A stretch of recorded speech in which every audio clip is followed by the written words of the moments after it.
And welcome to the Invasion Remake podcast. I am still getting over my cold. I am a podcaster. I am also a birthday boy. I am your host, Jason Bishop. And this week, because it is my birthday week and I get to do whatever the fuck I want, we are remaking They Live, which in and of itself is a bit of a sacrilege, but this is Jason's birthday, he would like to murder a sacred cow. We know Hollywood... As a sacrifice. I feel like this is doing Hollywood a service, where, we'll probably tell Hollywood, don't touch it. But... If it's going to happen, listen to us first, and let's see if we can at least steer them in the right direction to not fuck it up too badly. Yeah, that's why we do these episodes. And it's plausible because there's off and on rumors about Big Trouble coming. So yeah, with The Rock, I think was attached to that, which would be awesome. I think is great casting for that particular Jack Burton role. Mm-hmm. I was never certain because Jack Burton has to be the right actor. Just as long as Kurt Russell is the villain. Up. Oh, what's his face? Oh, God. The Asian wizard guy. What was his character name? Lopan. Yeah, I would like Kurt Russell to Charlie Chan the shit out of that role. Oh, Jesus. No. That's Jeff McNair, everybody, and Trish Coughlin, my co-host. And, of course, because it is my birthday week, and I had to bring my best friend in for this one, Sam Stepanenko. Hello, everybody. Hi, everybody. Welcome to the show. And it's kind of funny. We do this show every week, and every time I'm hanging with Sam, we probably go do this as part of our casual conversation a lot of the time. These kind of chats. So he doesn't just berate you at what a shitty podcast we do. Oh, he does that too. God, I would love to remake that show with somebody competent. I've never questioned your competency. Your choices sometimes, yes, but never your competency. Last week was Oscar. Yeah, I don't know. Yeah. You said you'd never watched this stuff, so and I keep meaning to because what? Honestly, Jeff's enthusiasm for it makes me want to see it. It's unreal. It's a great movie. I'm in love with that movie. Which Jeff's enthusiasm? Good point. Yeah, Robertson was pretty enthused too, but I actually gave Jeff my VHS and was like, "Dude, you got to see this movie." Mm-hmm. Nice. So that's where the enthusiasm. It's just me. The Stuff and The Gate are the two movies that I just force feed everybody I meet. I barely remember The Gate, so you will remember The Gate. I have to watch that, but The Stuff I remembered vividly. Loved it as a kid. I was at past guest Jeff Hurlich's house recently. We had some friends in from Edmonton. And Jeff had never seen The Gate. And I came over and was like, hey, look what I brought. So we got to watch The Gate, which is one of my favorite movies of all time. And we also watched The Guardian, which was fantastic. Have you guys ever seen that? I've heard of it. I don't remember it well, but I have seen it. Yeah, I've seen it, but I don't remember. It was excellent. Story was good, and the effects were insane. And it was a good movie. But not as good as The Gate. Well, since we're doing They Live, and let's revive an old favorite of ours, First Watch. So... God, and I'm trying to remember when I actually first watched this movie. I actually have difficulty because I've seen it so many times that I can't quite pinpoint when that first time was. I know it was a VHS rental, me and the brother, and I'm sure it was based on Roddy Piper more than John Carpenter at the time, because as a kid I don't know who John Carpenter is, but I certainly knew who Piper was from, the WWF at the time, not now WWE, and the greatest heel of all time. Yeah, so, No well, I guess next to Ric Flair, but... I don't know wrestlers, but I know Roddy Piper. Yeah, and everybody knows the villain. He's the villain. Mm-hmm. He was the greatest... He was so good at being Roddy Piper that... They never had to put the belt on him. But I think back, I'm like, God, he was the best counterpoint to Hogan. And the crazy shit that he used to do on wrestling, you would never get away with. He was fighting Bad News Allen and or Brown, I think. Was it Bad News Brown or Allen? I think he went by both, depending, because he ran in the Calgary circuit as well. Stampede Wrestling. So I know him under both names, but Bad News Brown or Allen was over there, and he painted half his body black. Yeah. Like down to the trunks and everything. He like that Star Trek character. Yeah, I was gonna say he's Frank Gorshin. Or Yeah, I'm like, wow, like that's quite the statement, dude. he's black on the left side. So yeah, God rest him as well. He passed away just late last year. Yeah. So Yeah, recently. suddenly, part of that horrible stint of actors passing away. Yeah, it's great. I don't know. Is there a clearance sale for people in the public eye? Yeah. Just as our local HorrorCon was putting together a They Live reunion. Oh, was it? Yeah, man. we were. I was talking to the organizer about it, and he was all for it, and had reached out to Roddy's agent, and then Leia like a week later. So I would have. I'm not. Gonna, I always wanted. I'm to not be gonna Carter. blame Dan for that, but Stop killing people. I'm killing people. Nope. Okay, so They Live, 1988, directed by John Carpenter, starring Roddy what about Piper, our Keith. first watch No, as well, no, birthday we'll boy? get there. Keith David, Meg Foster, George Buckflower, Peter Jason, and Raymond St. Jacques. So yeah, getting back to your first watch there. Mine actually was late. I didn't see it until I was 15 or 16. It was a VHS watch, and it was on the recommendation of the same friend that showed me Evil Dead 2 for the first time, and Francis Ford Coppola's Dracula, and we were in that like endless loop of 80s and early 90s horror movies. But yeah, it was very late. Like I didn't see it in my younger years. It came out in 88. Yeah, 1988. Yeah, it would have been 8. It was also based on Yeah. a short story called 8 O'Clock in the Morning by Ray Nelson, which was about 25 years earlier, and John Carpenter based his screenplay on that and a 1986 Eclipse comic book adaptation of the short story. So both those things were inspired this film. So what was your first watch? I think it might have been a VHS a long time ago, but I hadn't seen it like probably in decades. Like I might have seen just parts of it. I felt that like the first time I saw it was when I watched it just recently for this Oh, podcast. really? Like it feels like I've seen parts of it, but not all of it as a whole because I didn't remember whole chunks of it. I remember that fight scene because I remember it goes on forever, Oh, it does. and that's the only part I remember. Mm-hmm. But it's a great movie. Like I'm watching it, going, "Good God!" Either I have never watched this, or I should have watched it a ton of times. Sam, I know I've watched this with you a few times. A few times, and I've watched it a lot of times since. It's my wife's favorite movie, or one of her favorite movies, so that's awesome. My first time watching it was when I was working at a video store, like probably everybody else in this room. I got a screening copy. Oh, sweet. And I actually saw it before it hit theaters. Oh my Oh, God! that's So I was thrilled. And then when it came out, I remember when it came out on VHS, they had this really cool 3D pressed cover. So yeah, you with had- the lenticular sunglass lens. Yeah, that was probably the best part of the package. The packaging was like, okay, everybody has to see it now.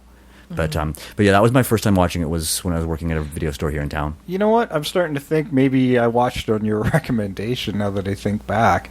It wouldn't surprise me, Jay. Yeah. Given how much we influenced each other at that point in our lives. Yeah.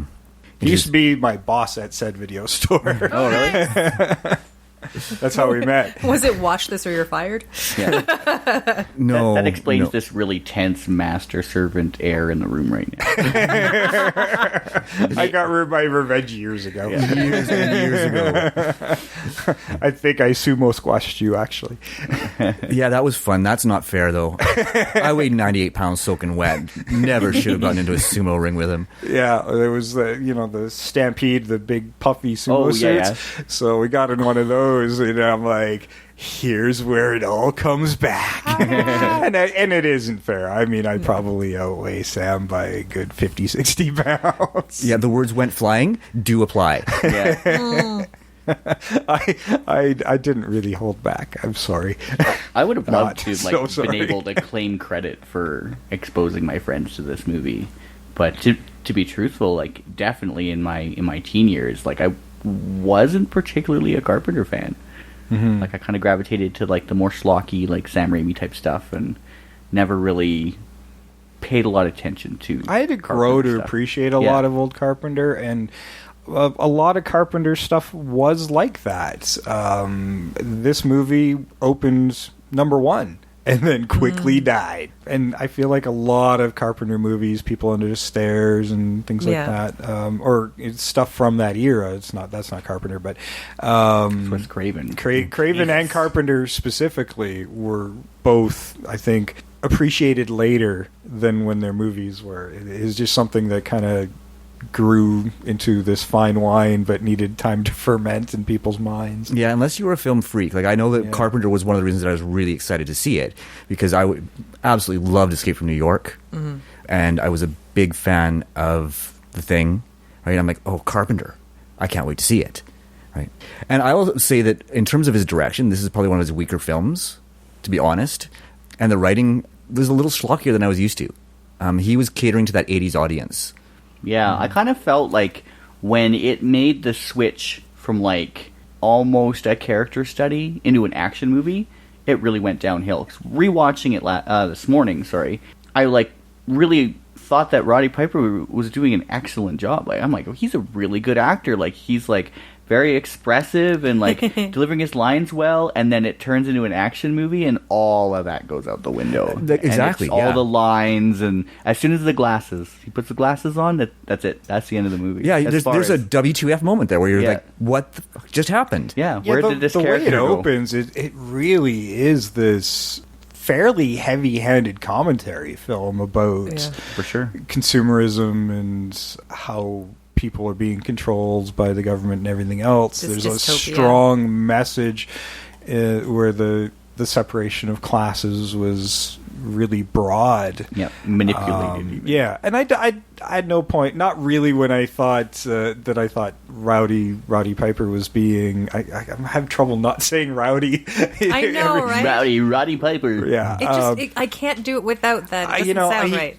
I think there's a reason he doesn't have a lot of dialogue in this film. He isn't really a great actor, but there is one moment specifically when he's just being Piper, where I think it's just fantastic, where he's got the glasses on in the grocery store, and hey formaldehyde face, and like, it's just classic Piper stuff. And I get the feeling the best lines were unused material from some of his like his Piper's vignettes. Corner stuff. His vignettes that he didn't use.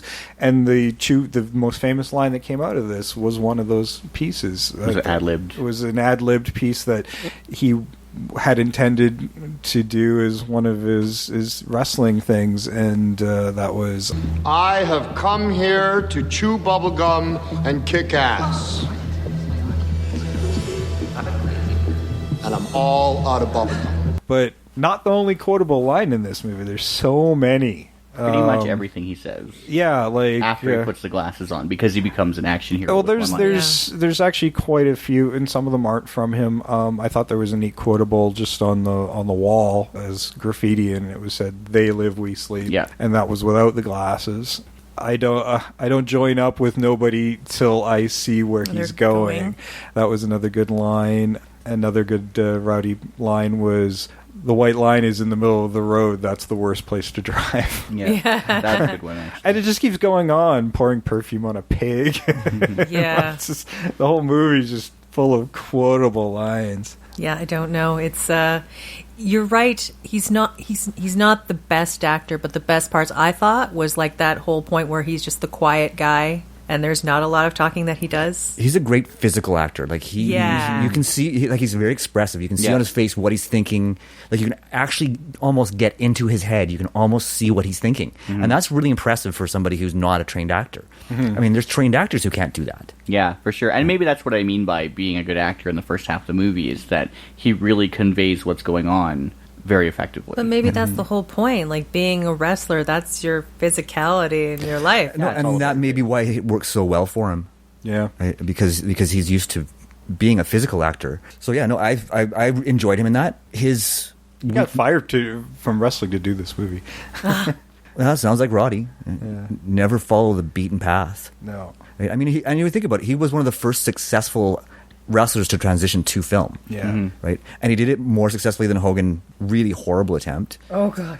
Not quite successfully as Dwayne Johnson, but Well, I don't think any of them have been as successful. Well, as when they Carpenter are. was looking to cast his film, he was impressed with Piper from wrestling. He wanted somebody with that gritty look, but there was just something about Piper being Piper, his outspokenness and the wildness of him that I think probably spoke to Carpenter in his casting. Well, yeah, and Carpenter specifically said he liked the blue-collar feel about Roddy Piper. You could tell He that did. he'd been around, he'd seen some things, and he conveyed that really well, just in his everyday personality. Totally. Yeah, he definitely seemed like an everyman chasing the American dream thing. I mean, he outright says it in the film, but like you really get that from him. Yeah. Do you get the feeling that there wasn't a hard, fast script for this film? Like, a lot of this was kind of cobbled together. Like, I think that the main outline was there, but especially with the dialogue, Yeah. I bet you, Keith David's stuff was probably more written in stone than Piper's stuff. Yeah, I feel it was mostly scripted, but they were trying to figure out how to work to Roddy's strengths to make this work. And I think they were trying to. I think you're right that they had a loose outline and a lot of dialogue, but that transition from character study to action movie was not that well handled, and that's where it starts to feel like maybe the script wasn't as finished as Carpenter typically is. Yeah, it's a little jarring. Like, it kind of comes out of nowhere. You're like, oh, now he's just, like, killing all these people. And they don't speak to it, really. No, Like, not at all. Keith David's like, how many people did you kill? And that was, like, the only time. And this is probably the first viewing watching it where, like, kind of like the gravity of what he was doing. You watch it as a teenager, you're like, oh, he's shooting aliens, it's awesome, right? Yeah. But, like, not really. Well, yeah. Well, if you think of it from somebody else's perspective, Outside perspective, he's like and I'm some like, you're crazy walking to a lunatic. bank with guns and shouting crazy lines, and you're shooting at cops and things like that. Like, my God, this guy's just fucking psychopath. This feels like now. But at the same time, I love that moment, though, when he walks in that bank and realizes where he is, carrying all those guns. And again, his face, right? You see his face, he's like, oh, shit. This is really not the place I want to be. And that all came from the look on his face, right? And he did the best he could with it, right? By killing what everybody else thought were people. Yeah, Yeah. exactly. Yeah, he actually, as the hero in this movie, is the villain in a lot of movies where it's like the drifter that comes into town and just starts killing people for presumably no reason. Yeah. Which brings up a funny point about that movie, is he is a drifter, right? But there's another character in the movie called the Drifter. The Drifter, yeah. And that's the Who I didn't cast, just to let you know. Oh, I wasn't going to cast him, but he I didn't actually either. plays kind of a role in the movie, so I threw somebody in there. Well, before we get going any further, I'm going to run the trailer, as I traditionally do, and we'll get back right into this.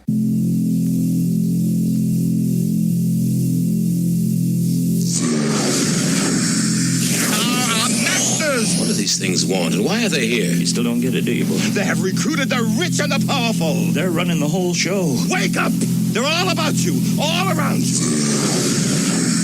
Blinded us to the truth. Take a look. They are safe as long as they are not discovered. I don't know what they are or where they came from, but we gotta stop them. Stay away from me. Put these on. They have us. Look at them. They're everywhere.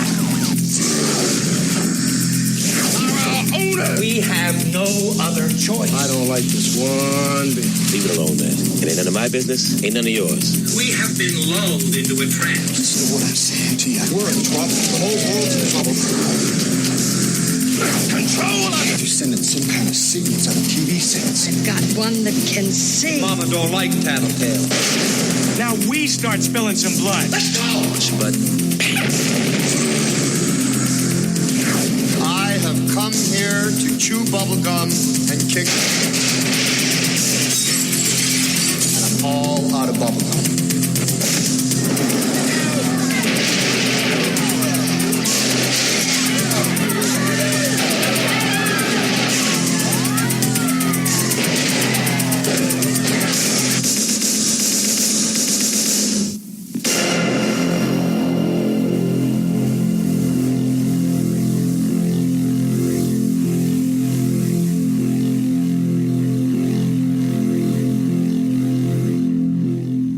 Okay, so this movie had only a budget of $3 million. Whoa. So nobody got rich off of this one, at least acting-wise. I bet you, Roddy, this still probably was his best payday outside of wrestling. So, Yeah, probably. so yeah, the basic plot: Drifter winds up getting a kind of a job, and he's sleeping on the streets, and one of the friends on the job site brings him to this shanty town where he starts making some of these discoveries.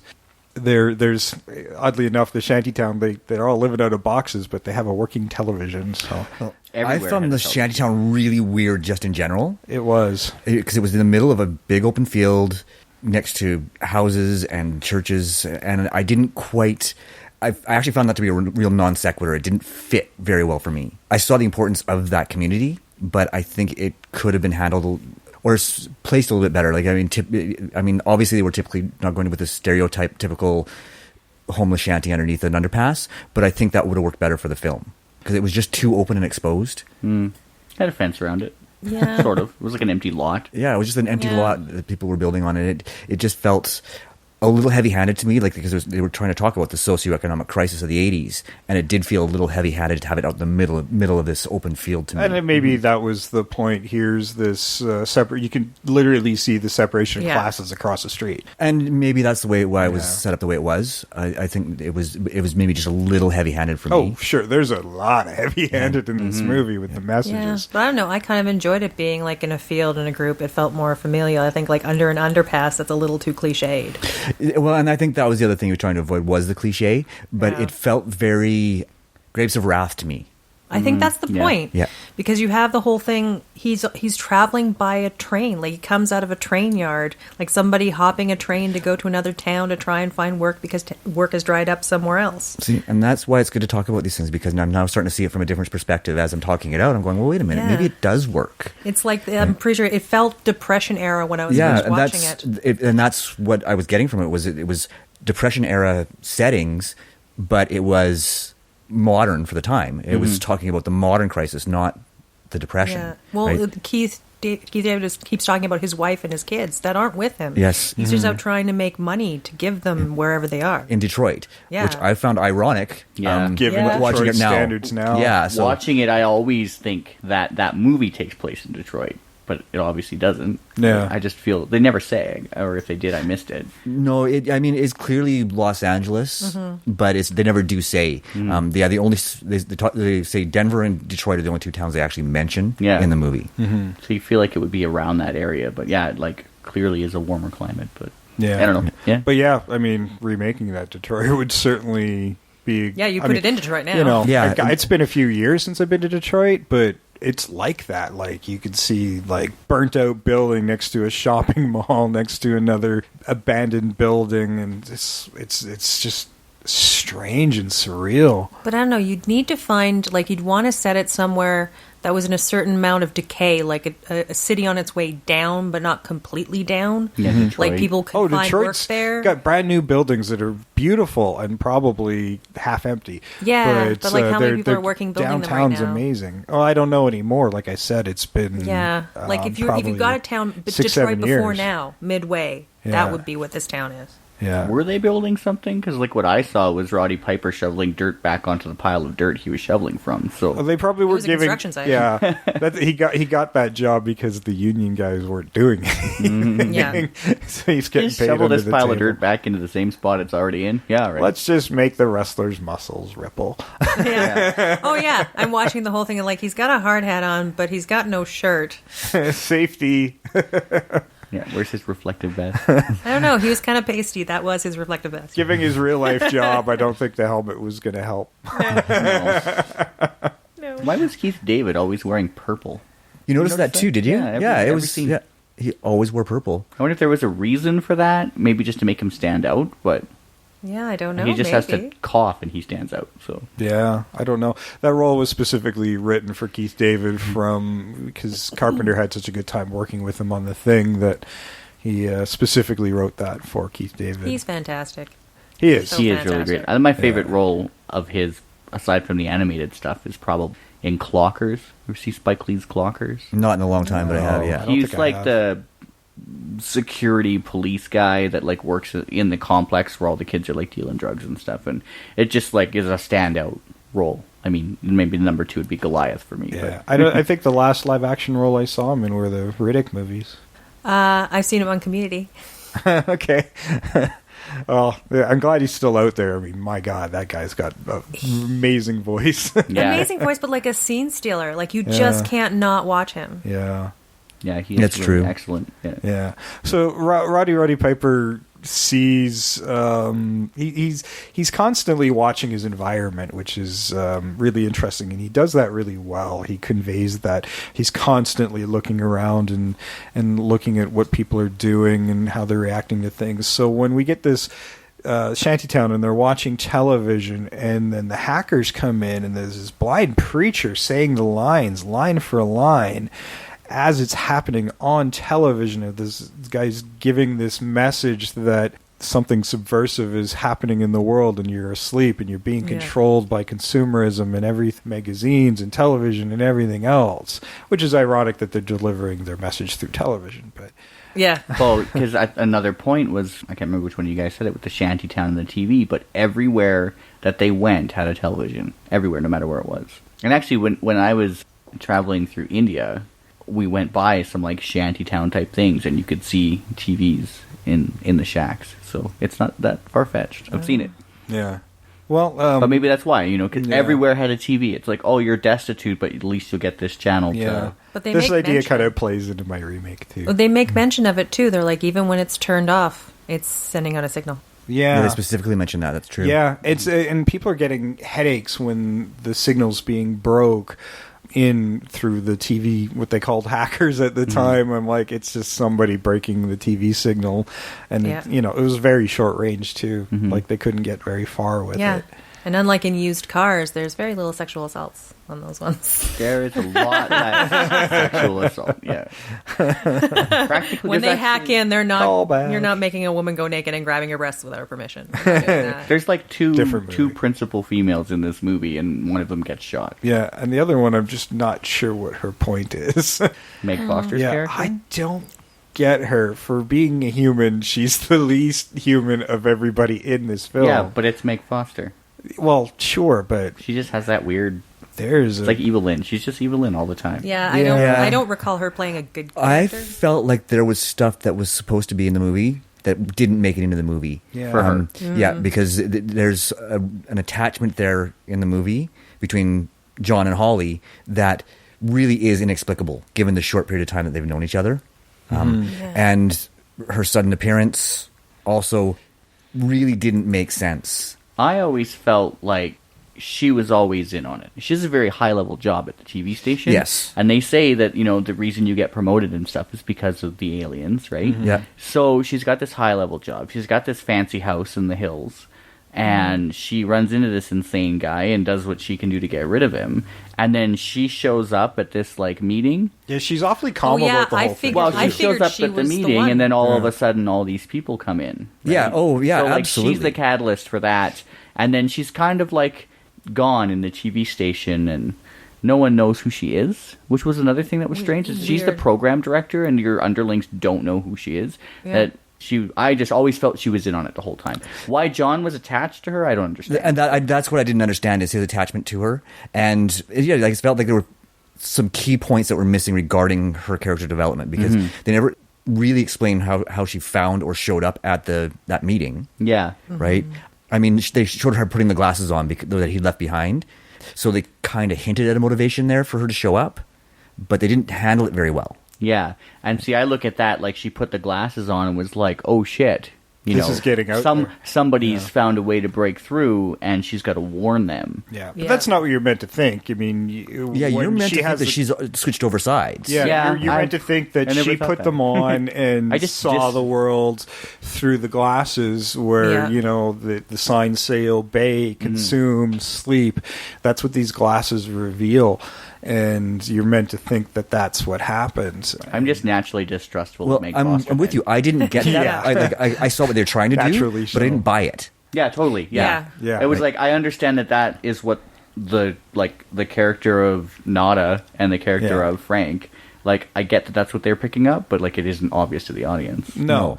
Or it's one of those scream at the TV. It's like no, don't. Yeah, go. I distrust her the whole time. Yeah. Yeah. And it's partly because it's Meg Foster. Yeah, you always distrust Meg Foster. Just that's Meg Foster. Yeah. Yeah. Well, it wasn't even she that. never I was like, blinks. she was That's just what- the I don't know if you ever noticed wealthy that. woman. Yeah. She was already up in the higher echelons. When they're up in the higher echelons, I never trusted her for a second. Yeah. And that's another valid point. It's like they do that, make that other point again later on. With, if she was like, "Oh, let's go back to my 1-bedroom apartment," but like I think she was driving a Mercedes and like lived. Yeah. Oh yeah, she was living good. So it's implied. Yeah, it's certainly a commentary. It's just it's not well handled. Yeah, now, it makes later events way less shocking. Yeah, totally does. Now, but I'm completely with you, and I don't understand how they are that connection between them. They're trying to. It seems like they're trying to force it. Yeah, it's like there's the obligatory romantic romance in it, and then that was what's supposed to be make the events at the end more shocking. Mm-hmm. Yeah, it didn't work. No, or maybe it was just Roddy Piper's like guilt from like dragging her in.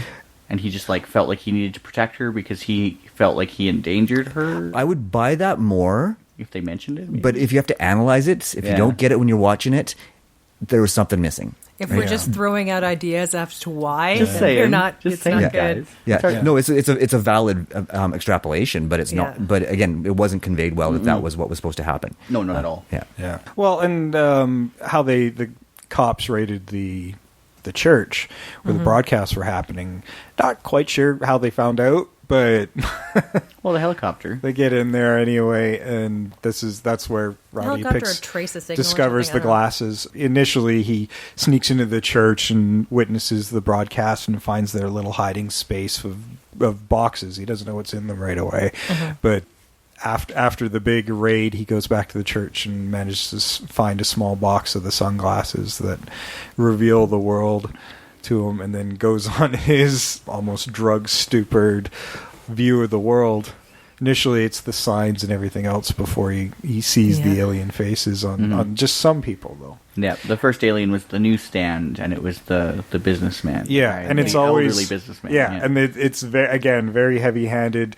No middle or underclass individuals are aliens. It's all the guys in the suits and that have the important jobs or look like they have money, or cops. Wearing minks, or in positions of authority. Yeah, absolutely. Positions of power. I would say. Power and authority. Power and authority. Until the end of the movie. Then that changes. There seems to be a class system within the aliens too. If you're watching, when you watch the end of the movie, you've got the security guards who are clearly not in a position of power. They're just security guards, right? So it changes. So it's not just. It's different between the real world, as I'm going to put it, and their world. Oh well, I get the feeling their world has that elitist structure, and they're just trying to institute that on the other worlds they're going to. Yeah. So would have this been the natural way humans had evolved? How long had they been here? The whole bit. Yeah. Yeah, maybe they're not aliens. Yeah, maybe they're at the people beginning. from the future. The 1% is here now. And they all live in heavy radiation because their faces are melting. Yeah. I know. That effect is interesting. I don't know what I think of it yet.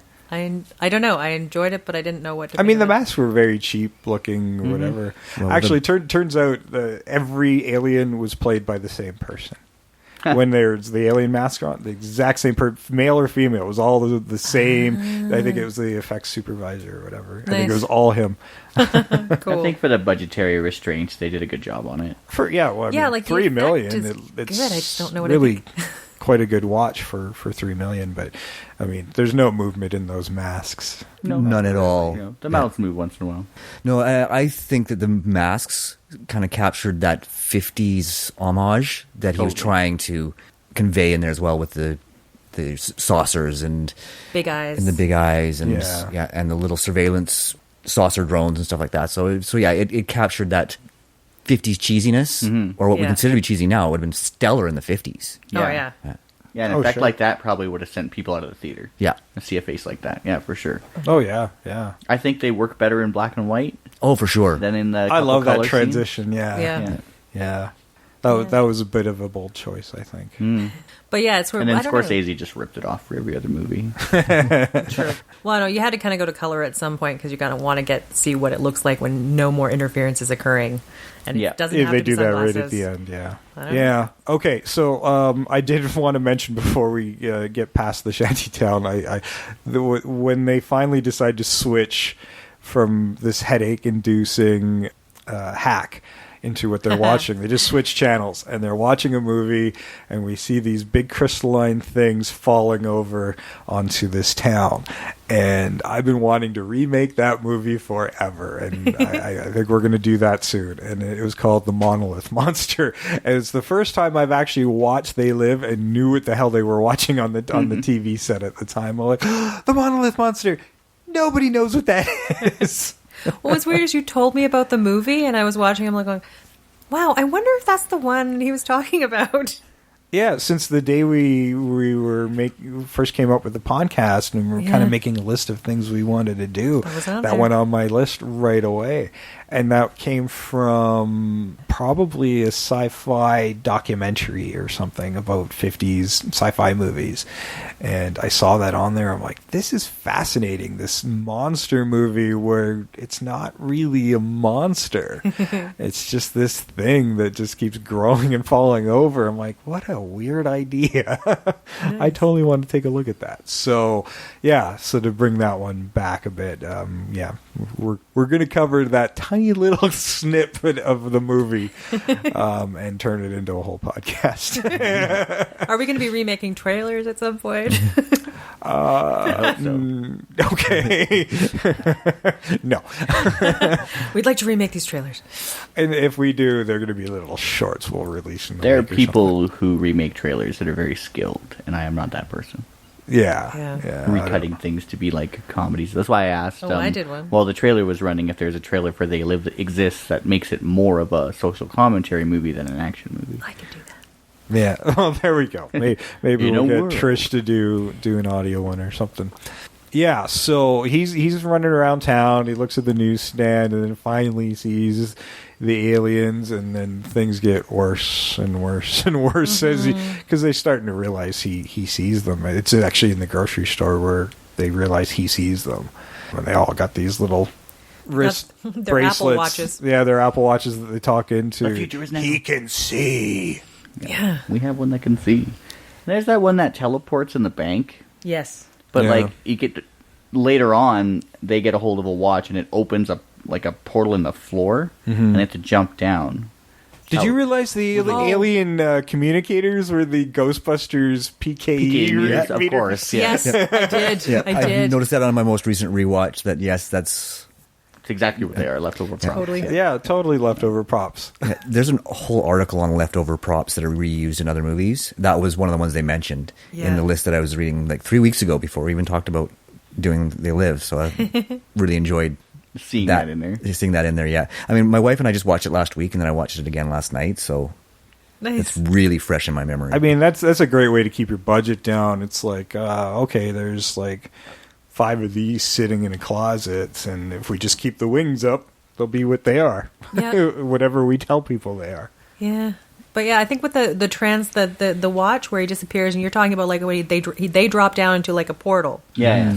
And the other guy just disappears. Just teleports, yeah, I think the problem is like when those guys have like that hole that they go down, you do hear it saying your watch has malfunctioned. Please go through this teleport. I think you teleport properly if the watch is working, and you get the whole. I think there's probably teleport limitations to the watch. Yeah. I don't know. They don't. They never go into great detail with that. I just think that's what happened. Yeah. I don't think he fell into a hole. I'm going to say the watches are for short range. Yeah. Travel. Those are probably leftovers from like Get Smart. Yeah. Yeah. Would you believe? Nope. Yeah, the alien just teleported to the Donair place down the street. Yeah. Yeah, if they were talking into their shoes, I would have been, hey, wait. Wait a minute. But I feel at that point, too, when he starts to really lose it on these people, I feel that was like a strength of like having Roddy Piper as that character. Because it feels like at this point, he's his own worst enemy. Like he's saying, I see you. And it's like, dude, just keep calm. And shit won't go wrong for you that whole time. But I'm thinking, nope, that's what he's going to do. Yeah. That's what this character is. Yeah, he really did go batshit. Yeah, really quickly. Yeah, really quickly. Part of me at some point going, if I didn't know how this movie went, like, is this world really like this, or is it just the glasses?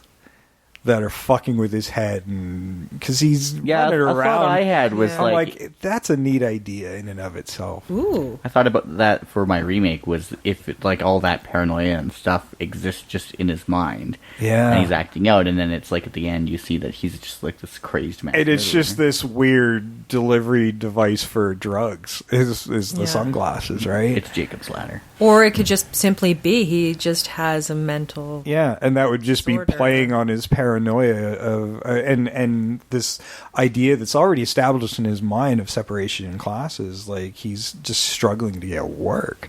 Yeah. You know, this is something that but something was pre-exists never- in his head. He was never struggling with it, though. He was the one character that was like, oh, you know, the dream is out there. It could have totally played that way. It just, I mean, they played it a lot more straight than that. But there was certainly an opportunity at some points to do that. Yeah. And it would have been a neat direction to go with it. That would be insanely good. Or he'd already been paranoid his whole life, only to find out he wasn't paranoid anymore. It certainly would have conveyed the message of the film a lot better by doing it that way. Yeah. Right? Because of the oppression he felt for being itinerant laborer for all intents and purposes. He was an itinerant laborer, never getting ahead, living in a shack, his entire world in a backpack, right? And, I mean, it really would have played very, very well, and it certainly would have, like I said, conveyed the message of the film a lot better. And to just have the humans be the evil thing, just other humans. Yeah, because they are. Yeah. There's nothing more terrifying Just than the ask horrible things a real human will do in real life. 45% of the internet. Yeah. And he's just putting the monster face on the people he feels are monstrous. Which are the rich and wealthy, the 1%, right? Yeah. Yeah. Ooh. Oh, this totally changes my idea of how I was going to remake this movie. I just feel like maybe one of the reasons that movie stands up as well as it does, being like who's in it and the limitations of the movie, is that it's so relevant. Yeah. To this day, yeah. Nothing in there isn't relevant now. Yeah, absolutely. It's probably more so now. Now, there's less printed media, but it's pretty much the same. Yeah. Printed media has kind of gone the wayside, and they're giving us more choice in the media we consume. But it feels like it's stuff that to make us even dumber and more unconscious than we already are. So I mean, that look at totally plays into now. my ideas for the remake. That's, yeah. He put on the glasses, but what happened next will blow your mind. Next on BuzzFeed. Yeah. This movie is a giant BuzzFeed article. That's It truly right. is. You could gift this whole movie. You could, you could. It would be fantastic. Now, we'll get away from that theme for a minute. When he tries to bring Keith David into it, In the most ridiculous. yeah. fight At sequence this point, everybody seems he's Roddy's face is all over the news or whatever, so everybody's kind of aware of what's going on with him. You know what? I'm going to speak. Keith's I'm already going to speak kind to of knows. that. Nobody is aware but Keith, because he walks by like 8 televisions with his face on it in a crowd of people, and no one even notices he's there. That bugged me. Yeah, true. Really bugged You're me. right. Now, that to be fair, the photo was clearly a really old photo of him. Yeah. Because you could see he still had baby fat Yeah. in his cheeks. And it was short awesome. hair. His high school picture. Yeah, it was really great But because it's it just barely looked like him. yeah, and it also could maybe that one reel, just to overanalyze it for the sake of the podcast, is that maybe that picture is like showing like how long he's been off the grid. You know, there's no record of him because he's been drifting around doing this stuff, right? But yeah, I just thought that was strange, and he even says it's been a couple of days. So he's just been wandering around a town with no fixed address for a couple of days with his face everywhere, and the only person who reacts to him is Keith David. Even when he shows up to the meeting with all the people, you're aware that aliens exist at this point, and you're at this meeting, but a wanted mass murderer happens to wander in, and you're just okay with that? Well, I think at that point, they're not thinking mass murderer. He just shot some aliens. I think that's what they were going with. Do they know that? But Well, even he's if that's wearing the case, if their they know sunglasses. this, Yeah. right? Why would they not treat him with more reverence then? It's like, wow, you did some really You good took work. action. Yeah. Because they say to take violent action, and everyone's like, no, we can't. In the meeting. Right, Yeah. but they don't acknowledge it No, at the any people point. don't No. Either the fact that he's wanted or what he did do. Yeah. Right. Other than Keith David in one offhanded remark prior to the 14.5-minute fight sequence. Yeah. Yeah. Yeah, that fight sequence, my God. It was, apparently it was only supposed to, in the script, be about 20 seconds. And it goes on. Like, I guess they rehearsed it for about 3 weeks. And outside of the shots to the face, most of it was pretty legitimate. The more like that wrestling kind of fake, but...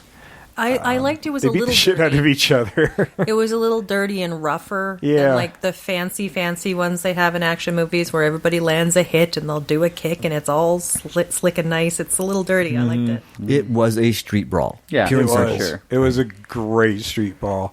But when we're talking about how he's delusional, Just to force him to wear sunglasses. yeah. But when you think about it, like that's actually what I was thinking the whole time. I'm like, what Keith David is thinking is this guy's insane. Yeah. Wear the glasses. Like he's just telling him to wear the glasses, and that sounds mental when you don't know what's going on. Yeah. And being the only person in the whole city aware that he just killed a whole bunch of people. Mm-hmm. It's even more startling.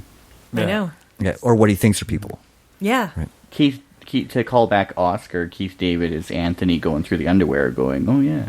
Sure. Yeah. These Or, are good. Tim Well, Curry, and, sorry. This is money. and Keith, Yeah. he just wants right away. He just wants to do his job and lay low, support his family, and really doesn't want to know much at all. Even when he's in an opportunity to learn something, like early on when Roddy's discovered what's going on in the church, and Keith's just like, nah, just leave it be, man, leave it be. But that's the apex of Yeah. control, isn't it? It is. You yeah. don't want to lose what tiny shred of something Yeah. you have. That's the best way to control people. Keep them on the precipice of having nothing.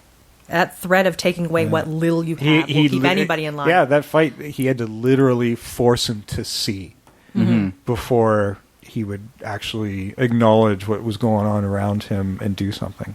Yeah, no, that scene, I mean, obviously was played to Roddy's strengths as a wrestler. I Oh, mean, yeah, for sure. Oh, sure. I mean, we it was see a that- suplex and He a clothesline. suplexes him, yeah. right. And I mean that's I think that's why it went on so long, was because they were just having so much fun doing it. Yeah. Yeah. Right? And I loved how they played up the exhaustion and the pain and Yes. how tired they were, but they still kept going Yeah. because Roddy wasn't going to quit until he put on those damn sunglasses. And Keith wasn't going to let him put the glasses on. No, There Yeah. were so many false endings to that fight. Yeah, it's pretty awesome. But wouldn't that be it, though? I've never been in a fight. Like, wouldn't you be like, stop for a minute? You're like, okay, got my breath a bit while you're on the Actually ground. was like at a bar not too long ago, a couple months ago, Oh, and cool. and a fight broke out, and the guy like suplexed the other guy. Like that was a thing that happened. Like saying wow. backwards down the wheelchair ramp. It was insane, and he got back up. Nice. Yeah, and then the bigger guy Took a good pinned him bump. to the ground and just started railing him in the face. It was completely insane. It was like no instigation whatsoever. But yeah, I don't know. That's why. Yeah, you would keep going. Yeah. I saw it. They were both Until the really- cop show. They were both really. It Drunk, did yeah. feel like a natural fight. Yeah. Yeah, it didn't seem like it Didn't- was like you say, like a glorified action. Yeah, and movie it didn't, despite practicing it for weeks, it didn't look choreographed. No. no. And I love the bit where he breaks that back window of the car, and he's like, Oh, sorry. shit. that look is like, what the hell am I doing? Yeah. right. I want this guy to help me. Now I'm trying to kill him with a board. I got the feeling it was Keith's car. That's what I thought it was. Yeah, no, neither of them seemed to have vehicles, right? Because they were They both were walking. around. No, I'm with you. I felt Yeah. like that was his like realization. It was like, oh Yeah. wait, I may be going too far. And then when he laughs when the bottle breaks, I just love that. Yes. Well, yeah, because you always see in movies where they breaks the end off and he can use it as a weapon. The Yeah. whole bottle just shatters. Yeah, and all he's got is the neck. It's like, and that's real, Yeah. right? I mean, it just added that one extra element of reality. Yeah, Roddy Snickers scene. before the oh shit, because he's going for the tackle instead. Don't laugh at my bottle breaking. But Roddy's like, oh, that's pretty funny. Because it's not like you guys hate each other, but there's a definite distrust. One's trying to get an ally, and the other one just wants to get the fuck away from the crazy guy. Oh, but yeah, such a good. It's one of the better fight scenes I've seen. It's enjoyable. It's number 7 on some website's list of movie fights. Okay. Like for longest fight. No, just for best fights. Oh yeah. And I'd have to agree that it belongs in the top 25 of some list because it is so realistic in the sense that you see, like I said, the exhaustion and the tiredness and how they slowly become more beat up too. It's not like just a little trickle of blood. I mean, they're beat up by the end of that. Like they're Yeah, when they get really. to the hotel, like Roddy's face swollen is all up. swollen up. Yeah, just on the side. Yeah, Yeah. so and that's I liked that part of it, and I can see why people put it on lists because it is epic in that sense. Yeah. That's something I noticed with Roddy's costuming throughout the movie is like he gets up until after the fight when they clean up or whatever, but he gets progressively like dirtier and run down and throughout the film until that moment after the fight and then they clean up or whatever. But yeah, I just thought that was good because like he's living on the street. Yeah, when it's hiding Carpenter's dumpsters. attention to detail is clearly present, and that's what makes it a John Carpenter film too, right? Is that attention to those little details that aren't that important, but they are, right? Like a lot of costume designers wouldn't think to go to that extreme of the progressively getting dirtier and dirtier, right? Yeah, think of your continuity person who's got to make sure that all the dirt's in the right spot every day of filming, and Yeah, it makes you wonder how many plaid shirts there were, or if they just shot this thing linearly, which is rare. Yeah. Yeah, I'm not sure how Carpenter likes to shoot. So they rehook up with the, for lack of a better term, rebels. Yes. The Resistance. Yeah, the resistance. They're the resistance. And this is where Holly kind of feeds them the information about this TV station. I don't think Holly gives it to them. It's somebody. Well, they figure it out, and No, she... they don't. They never do No. figure it out No, until well- they actually end up at the station. Yeah, but Oh, doesn't I- she say it's coming from somewhere else? It's not coming from the station? She's I trying to thought that get was them a away full-on from the lie. station? Yeah, I think she blatantly lies to Actually, I them. think you're right. I think she actually outright lies to them. You're Yeah, right. there's the guy that worked at whatever Channel 6 or Channel 9. 54. Yeah. So that guy is the one who said, "Oh, there's a satellite and it's coming from somewhere." Yeah. So it wasn't Holly, but yeah, Holly probably No, but did she misdirect comes. them. That's the first thing she says when she walks into the room. That's not true. It's coming from somewhere. That's what she says. Yeah, I think she said something about the signal not being strong enough to come from. Yeah. No, it was the radio station. They were talking about a radio station, and she said, "No, their signal's not strong enough. It's coming from somewhere else." So she doesn't misdirect them, but she doesn't tell them where either. Now, this is a complex thing, like this signal, because it's not only disguising the aliens, but it's also disguising the advertising and the text that they're the subliminal control devices as well, like that the glasses reveal, which later become contact lenses that are less drug-inducing. And that's a very complicated thing, because it's got to be hitting everybody in their brains, their neocortexes or whatever, in a way that it is real programming. Yeah. Yeah, And like that's a complex obey, thing. marry and procreate, consume. What was it? On the money is this is your no God. imagination. Yeah. Here is your God. I was like, So yeah. then they raid this TV station and... no, first the rebels get bombed and basically take it out. Right. Yeah. Yeah, essentially the only people that are left are Frank, John, and you don't even know that Holly made it out at that point. Yeah. No, you see Holly outside, and then the second wave comes up the street, and she kind of like ducks around the corner. Yeah, I guess they suggest that she did get away, right? Yeah.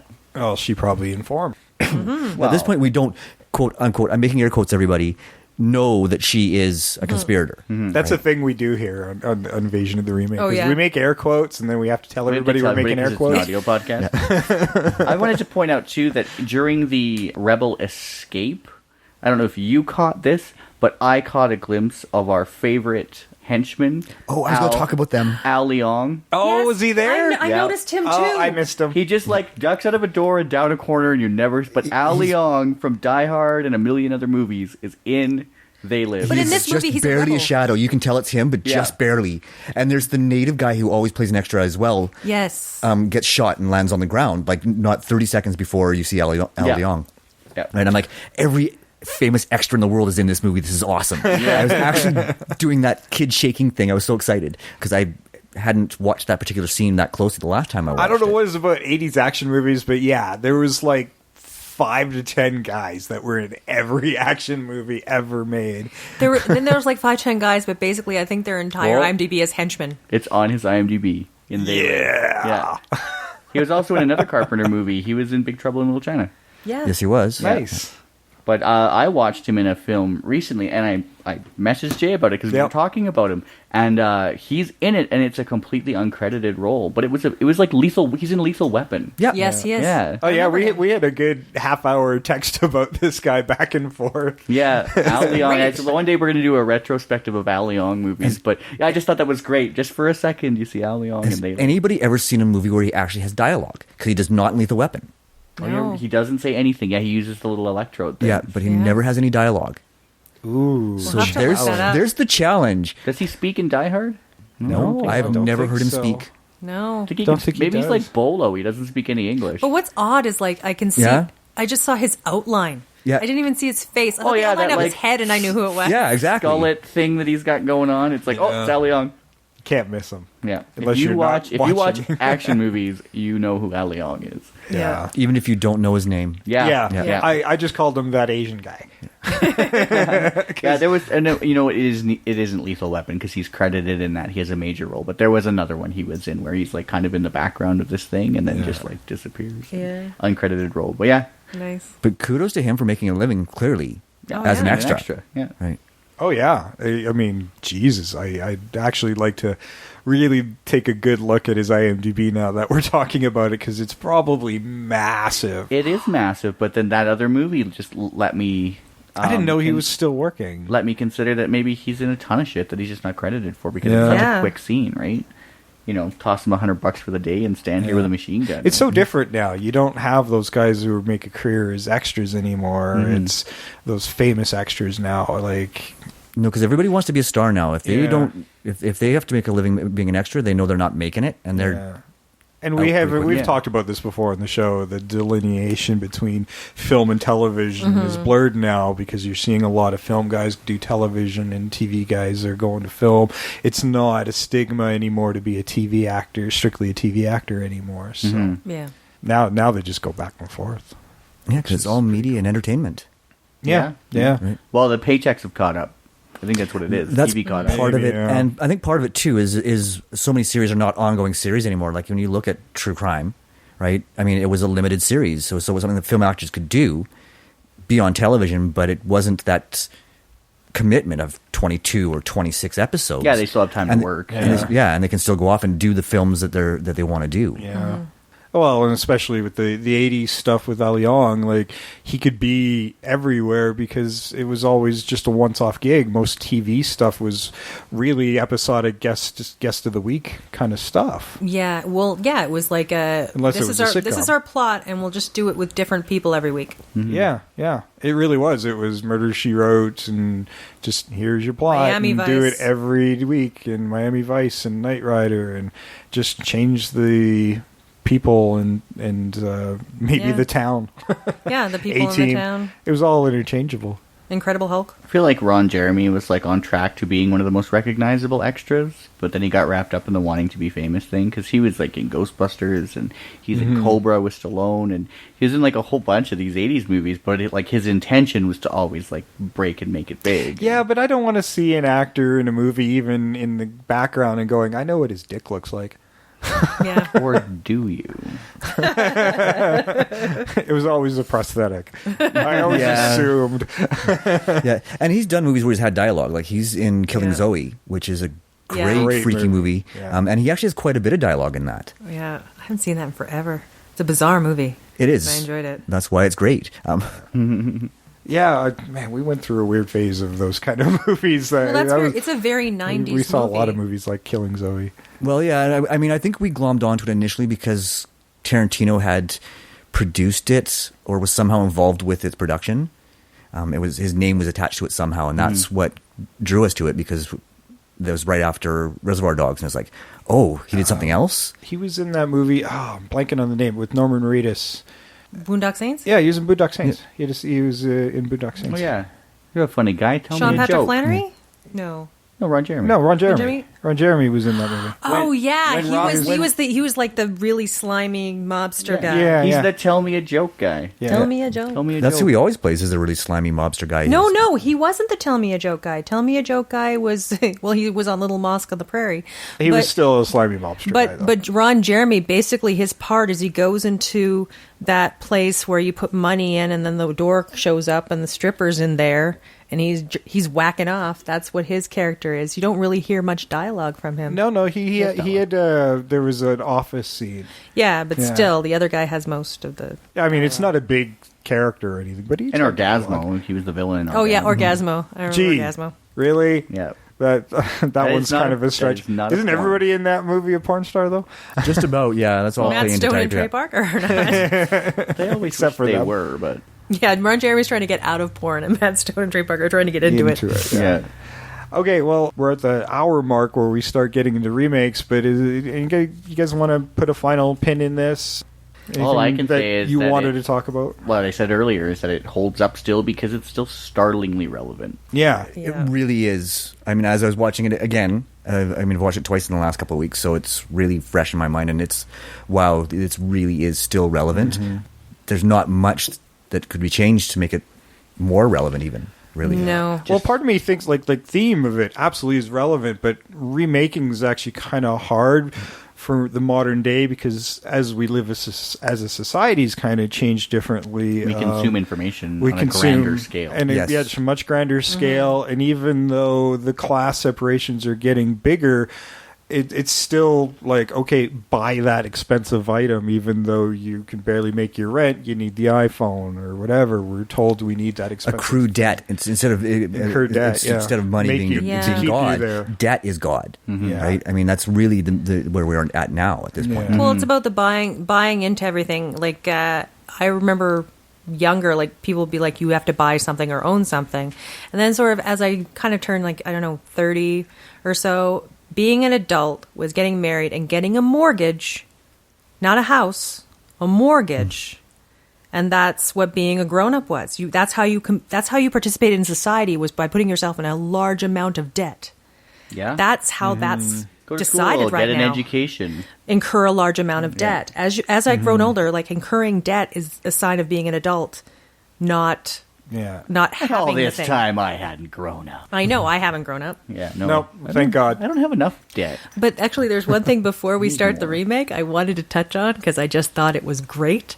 When Meg Foster, he's in her house, and then they're talking about the television. She's like, "Oh yeah, it's on the television," and she like smacks him with a bottle and nudges him out a window. That was epic. That was yeah. a great hip check. Oh, I was like going, freaking hell! Like she took him out. Oh, I thought yeah. that was amazing. Meg's badass. you know. This maybe 120-pound woman maybe takes this 220-pound guy out. Yeah, uses her weight wisely. Yeah. No, that was fantastic. And we haven't really touched on the end. The more air quotes shocker from Oh, Oh, Yeah. the Foster. bummer ending? Yeah. Where That's she what kills, Carpenter expected about Where she kills Frank. Where Yeah. she kills Frank, yeah, Off screen. and Yeah. then he gets killed, and I didn't find that ending very impactful, to be honest. No, and I think part of it was, because we were talking about it earlier, is the lack of believability that she was on their side. Yeah. Right? You always suspected that there was something Because she's off about her. Yeah, she's Yeah, it's totally just- off all the yeah. time. Just Meg. Yeah, or perhaps you just have somebody who's just bought into it. Like, I found it more interesting when they come across the bum who's That- like, "Oh, you've been recruited too? Let me show you around." Yeah, and I think that's who we were talking about there, who does play a part. Yeah. The Drifter, yeah. Yeah. Well, he's such a big part because he's like where Frank is the character that doesn't want to hear it, doesn't want to get involved. The Drifter is the naysayer. Oh, it's just this, it's just that, it's just whatever, right? Well, Like, he's saying it's just business. Like, don't you want a little piece of it? It's interesting, like, because it's a thought on like what he's the worst of human nature.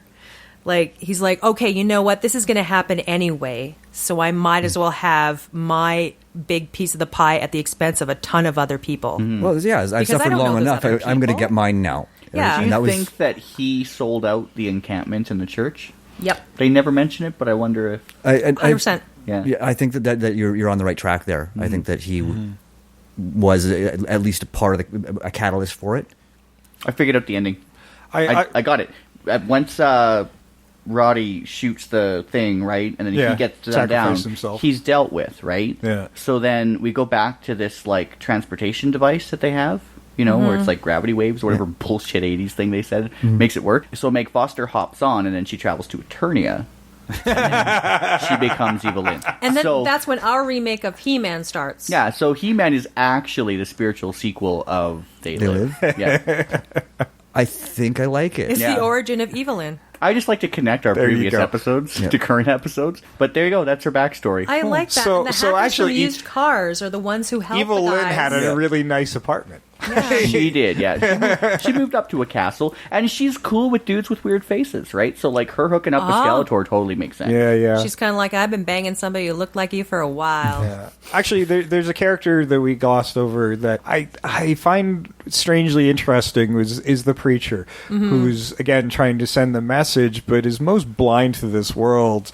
What side is he trusting? He's only knowing what he's told because he can't see the TVs, he can't see the subliminal messaging, but at the same time, he's only hears what these other people are saying to him as well. So how does he even know what's true and what's not? Maybe because he can't physically see, he's less susceptible to the stuff. Like, you know, when they're taken out of it with the glasses, there's that moment with the speaker on the street lamp that's like, sleep, sleep, sleep. Oh, right. So because the They preacher isn't getting the visual information... But he is still getting an auditory Well, he one. wouldn't. Because it's implied that when you take away the visual stimuli that you're getting with the glasses, you're aware of everything. Yeah. So then he's aware. He'd be more sensitive this, too, so he'd actually be hearing sleep, sleep, sleep. Yeah, he would know that it exists, and he would be like, "Oh, there's something up." You know, Right. What is this thing? So maybe that's why. So he's already eliminated the visual aspect of it. He can't see it, but he also can't receive it, and it's implied that if you can't receive it, you can hear and see everything else. Yeah. So maybe that's why. Oh, and spoilers, FYI, John blows up the signal device, everybody's revealed, and he dies in the explosion. Sorry. I have a question He then. gets shot first. Wah, wah, wah. Okay, if you take away the visual information, you can still hear everything. Mm-hmm. So what if you have sight but you're deaf? You'd still be able to read and read So the... you'd be susceptible, not Yeah, and that signal's still reaching your brain. true. But I mean, the blind guy, the signal would still be reaching his brain, wouldn't it? Yeah, I guess it would, yeah. But he I mean, wouldn't have he'd be... anything to see. Because Yeah. why even have the audio sleep, sleep, sleep if it doesn't do anything? Well, yeah, it's not a perfect system. No, we're I'm sorry, I'm just There trying is to... there is some really bad The, 80s the aliens logic are in this playing to movie. the masses. Welcome here. to Plot Holes They with don't Trish care Kaufman. about people who are disabled. They're very exclusionary in their because class. they have nothing to offer. They or really whatever don't the offer. case They don't may be. care. Yeah. I don't know. The one bum guy seems like an alcoholic. He might be a detriment to them. He's never had champagne before.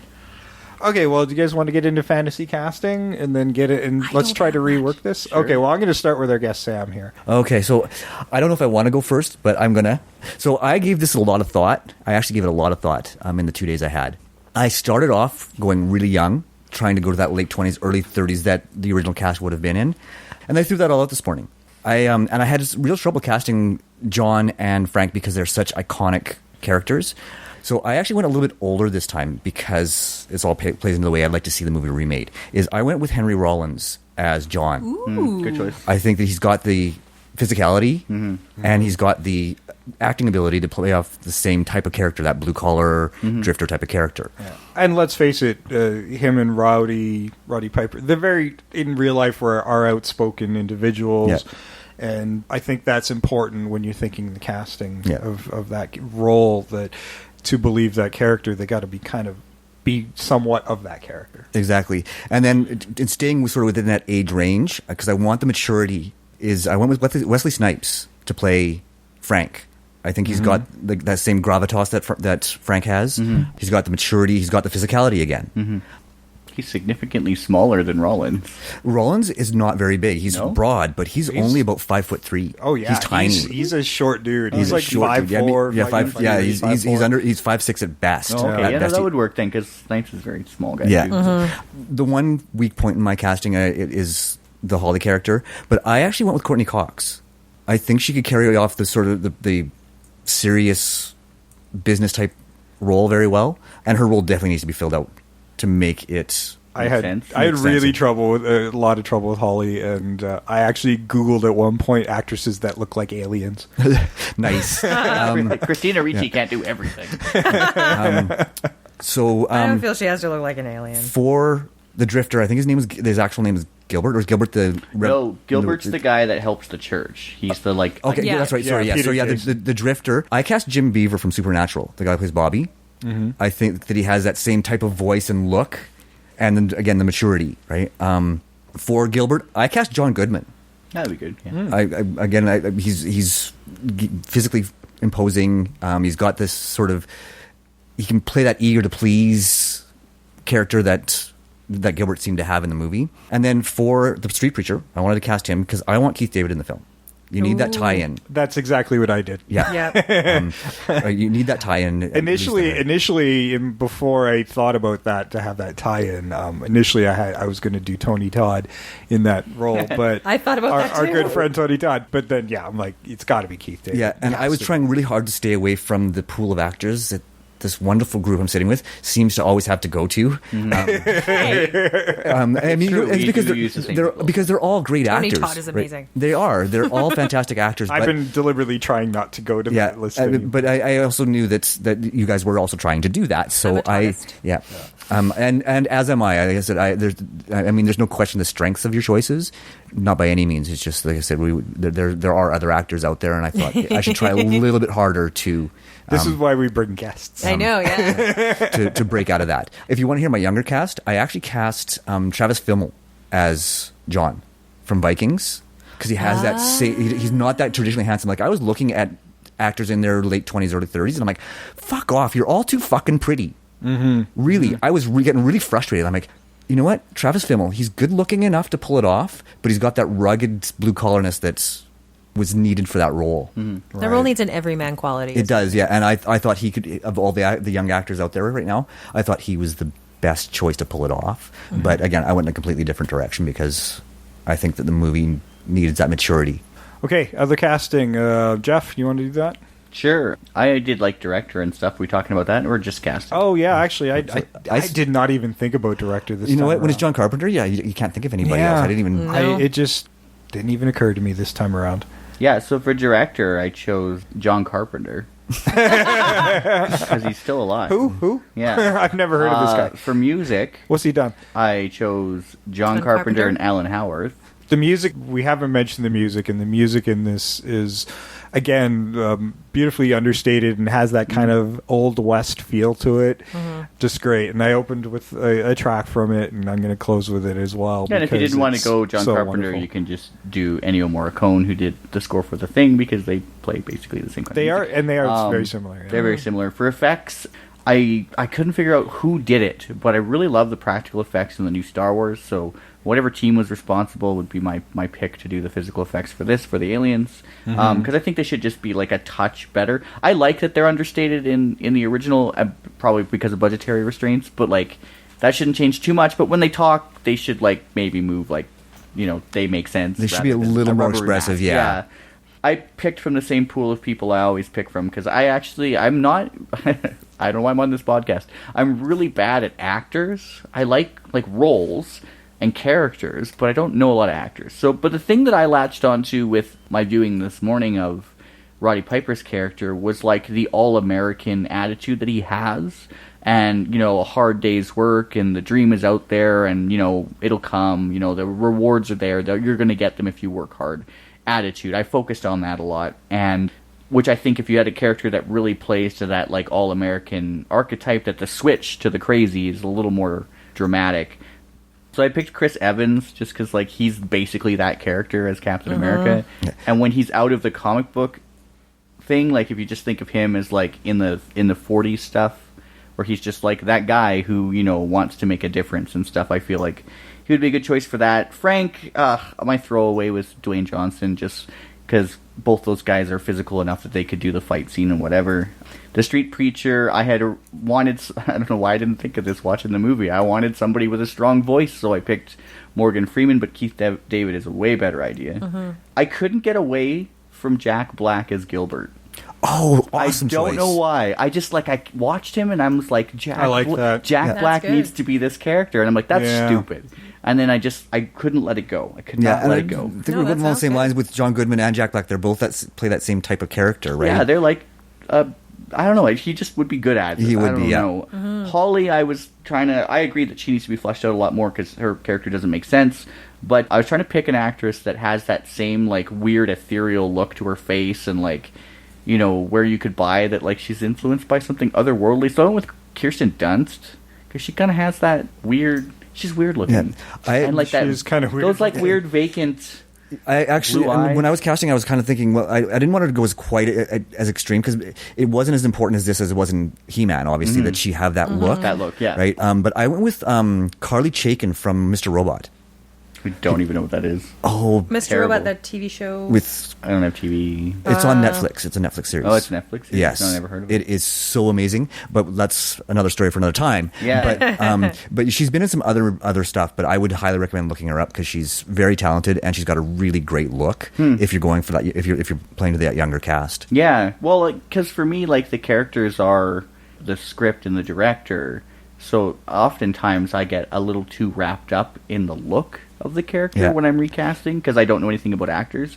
The TV hacker, I just, you remember Brent Spiner in Independence Day? Yeah. Can we just have that character as the TV hacker? Just the insane, crazy doctor guy, and just, his delivery would be so good, and I don't know, I think Brent Spiner would be great as, the TV hacker guy.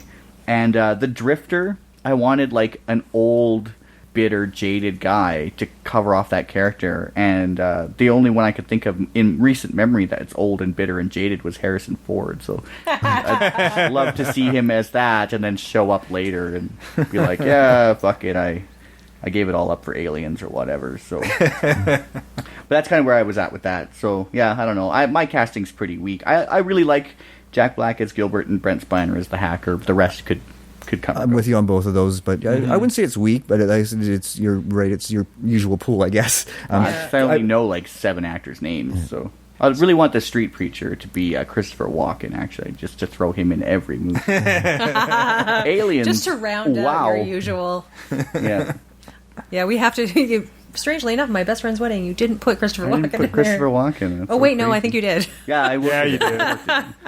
What we have to figure out a movie. We figured that movie would work the best with the Dark Knight Rises cast. Oh god, it's got to be a thriller. It's the one movie that should have been anything but what it was. Yeah, it actually should have just been a one-man stage play starring only Christopher. Okay, Walken. Trish, you got some cast for me? I've got some cast. This one was a struggle because I watched it this morning and I was like, oh, God, I don't know, because I really enjoyed it. I was like, I think it was a good choice for everything they had. So I kind of went a little bit in a couple. I wanted guys that were old enough.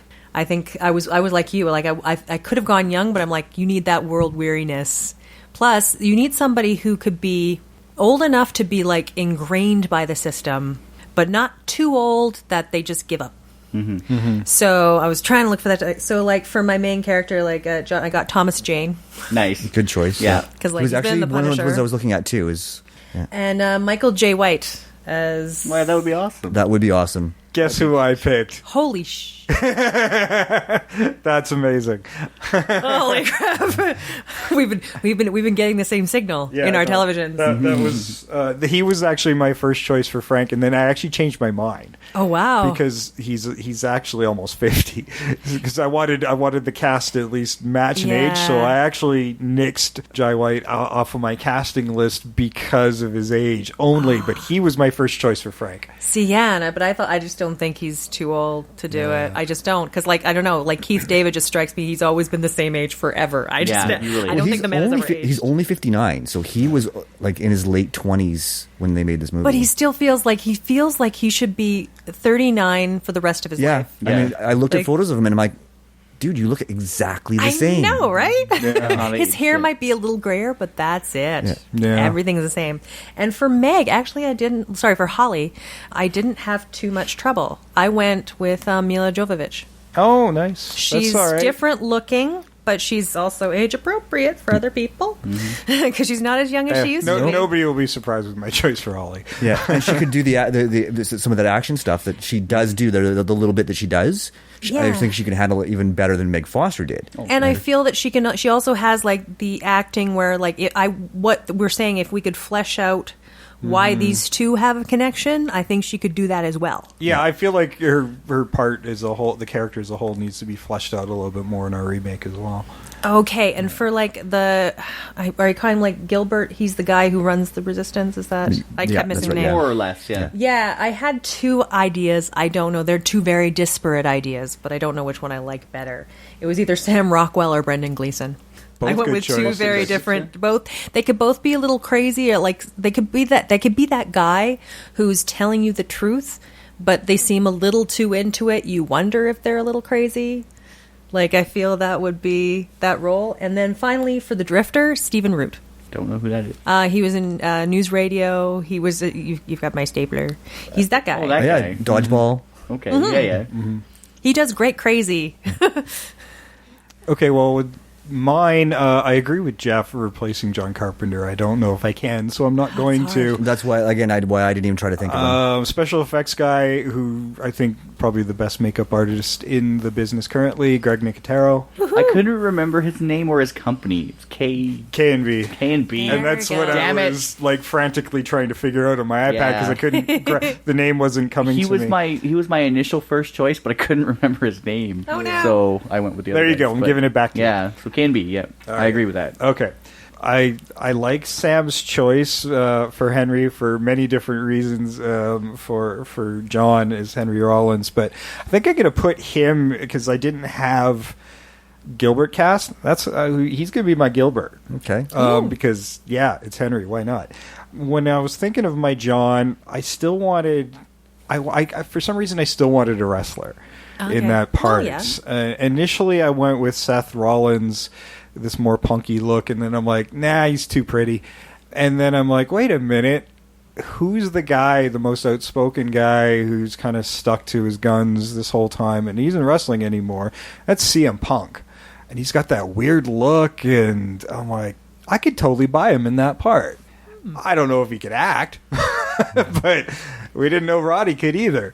If you construct it properly, they don't have to. He is that guy. Like, I think of CM Punk, and I'm like, fuck yeah, he's John. He would totally do that shit. I totally thought you were going to say Steve Austin.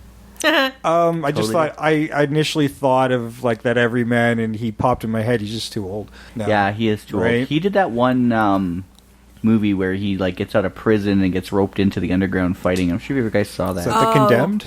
No, not the not the Condemned. Then there's another one where he's like, I don't know if I've seen that. Dolph Lundgren is after him. No, but that was Expendables. Oh no, I saw no. No. We watched that one together. That was terrible. Yeah, I know, it was awful.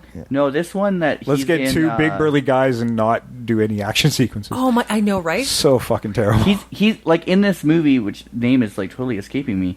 He's like basically the John character in it. Like he's this like kind of everyman down on his luck, and like I don't know. He played the everyman really well, and I wish I could remember what the movie is called, but he was excellent in it. And even if you hate Damage, it's called Damage. No, I haven't seen that one. It's well worth watching. I was skeptical. My cousin's husband lent it to me because he's a big wrestling fan, and it was awesome. It was like the underground Rocky. I'm always a little skeptical about Steve Austin movies. Try Damage. Okay. Yeah. Steve Austin's best role was on Dilbert the cartoon.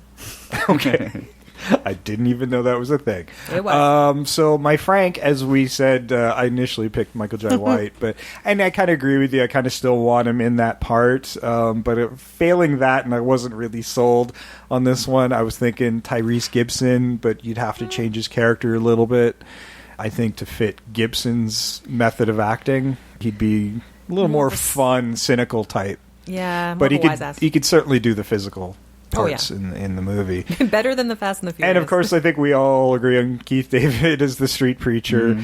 And I had struggled with Holly to the point where I said, fuck it. Who's got the most amazing alien eyes that I've seen? And I went with my throwback, Olivia Wilde. Yeah. When you were talking ethereal, I thought that's what you were going to do. Because why not? Because why not? It's Olivia Because Wilde. we always Why pick her. not? So I was like, She was on my short list when I was thinking and younger. you knew somebody would go there anyway. And I did. And I did make a deliberate effort to try and stay away from actors that typically come up on the show. Because, I mean, the pool of actors is very large, but the pool of actors that people actually know is quite small. smaller even for me. So Yeah.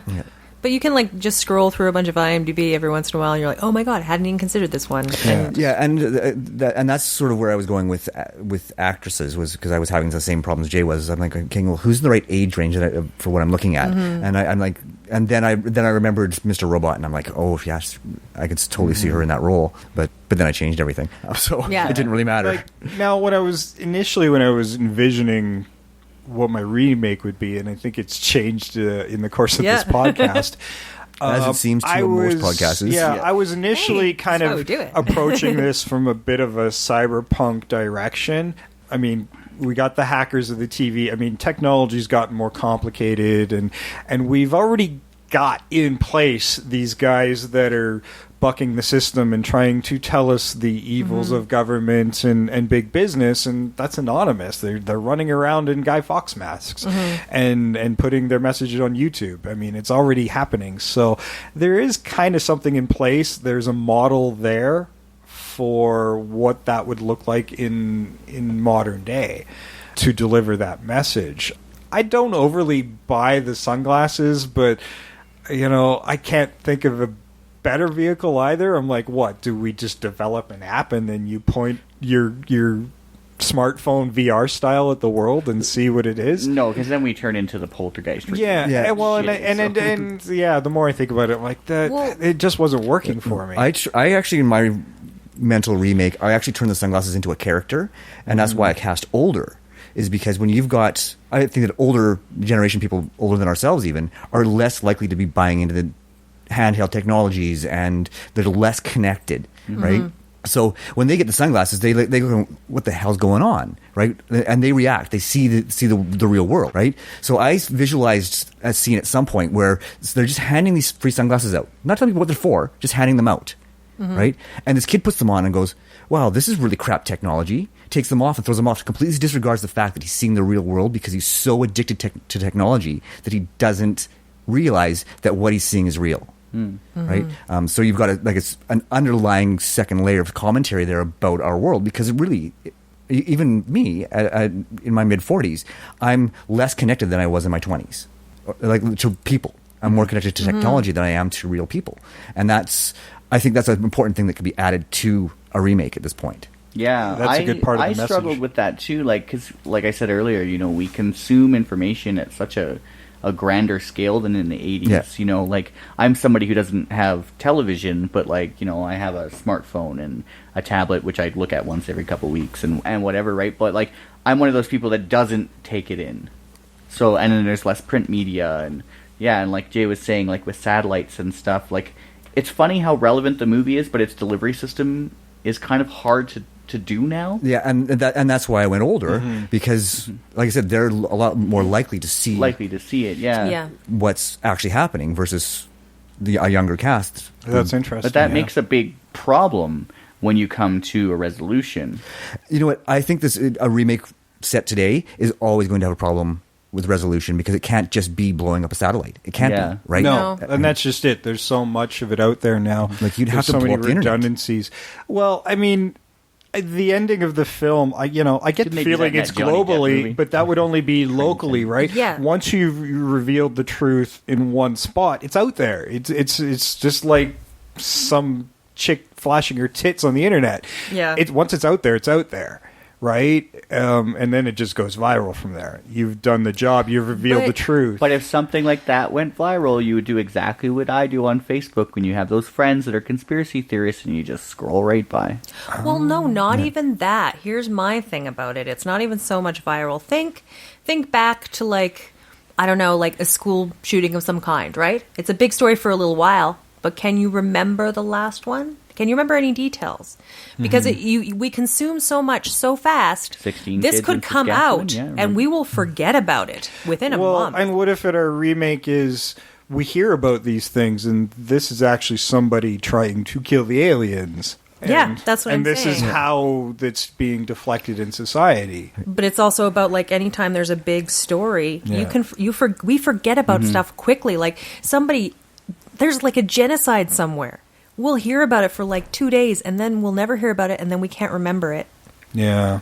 I feel like it would turn into like trying to like theorize a delivery system for this. It would turn into like an amalgamation of like that unsung Wes Craven movie Pulse with all the cell phones. That was what's popping into my Right. head when I was thinking about my remake. So that, and then like mashed together with like Independence Day, And They Live, right? Yeah. Because I feel like in the world that it is now, to like transmit to everything everywhere, you would need like this giant ridiculous mothership somewhere, like outside of Earth. They couldn't be on Earth. They would have to be off it using insane alien technology to try to manipulate everybody. Just hiding behind the moon. You'd have to like go to a thrift store and find a MacBook Pro, and then like fly in and then like upload your virus, right? Actually, no. Go even older school. Have like the old tape deck technology where you'd have the programs on there. Like just make it so old that they can't block it. 10-inch floppy disks. It's like, oh, Yeah. thank God the aliens have a drive for this. Thinking of this, I'm like, you kind of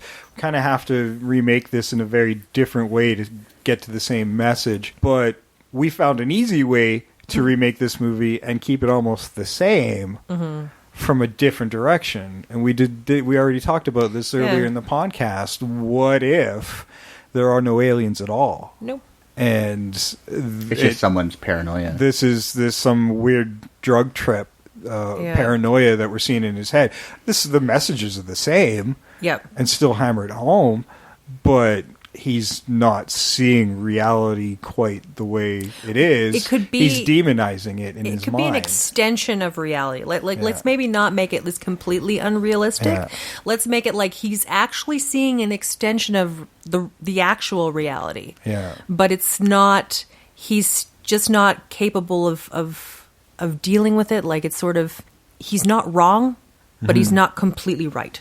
I don't think taking the aliens out of it is a good idea. I really Well, it's still kind of there, but yeah, it just really bothers me because they're very in subdued in where, this like, movie too. They're not really doing anything alien per se. They're just existing in society. Yeah, but it's alienation. That like outside unknown force element in like these kind of movies has been like going away in film. Like, you know, think of science fiction stuff now. They're all like what was that Wachowski one where like they're space operas, and I don't know, there's just like the evil alien force, the hidden alien force. Oh, you thinking Jupiter's Ascending? Yeah, whatever the fuck that was called. Yeah. But like That was Alien. Just that's going away. Like just that evil alien control, that otherworldly menace, and like I wouldn't want to take a movie like this and ground it in and go, oh, well, actually it's the government controlling you, because then it's enemy of the state. And we've seen that movie.